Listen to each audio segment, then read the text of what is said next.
পুলিশের নাকের ডগায় বাস করেও দীর্ঘ সময় ধরা ছোঁয়ার বাইরে ছিল সিরিয়াল কিলার সম্রাট। সাভারের অলিগলি আর থানা চত্বরে যাকে সবাই কিং সম্রাট নামে চিনতেন, তার আসল নাম সবুজ শেখ। দীর্ঘ কয়েক বছর ধরে সে ঘটিয়ে গেছে একের পর এক নৃশংস হত্যাকাণ্ড। ভবঘুরের সেজে সাভারের কমিউনিটি সেন্টার ও স্বাস্থ্য কমপ্লেক্স এলাকায় ঘুরে বেড়াতো সম্রাট। এই সিরিয়াল কিলারের মূল টার্গেটও ছিল ভবঘুরে ও নিঃসঙ্গ নারীরা।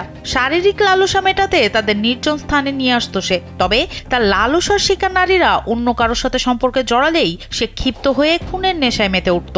সবশেষ গেল 19 জানুয়ারি সাভারের একটি কমিউনিটি সেন্টারে এক তরুণী ও যুবককে হত্যার পর লাশ পুড়িয়ে দেয় সম্রাট। স্যান্ডেলিনা সো, রূপচর্চায় আভিজাত্য। সিসিটিভি ফুটেজে লাশ সরানোর দৃশ্য দেখে পুলিশ তাকে শনাক্ত ও গ্রেফতার করে। ধরা পড়ার পর আদালতে দেয়া জবানবন্দিতে বেরিয়ে আসে তার অন্ধকার জগতের সব লোমহর্ষক তথ্য।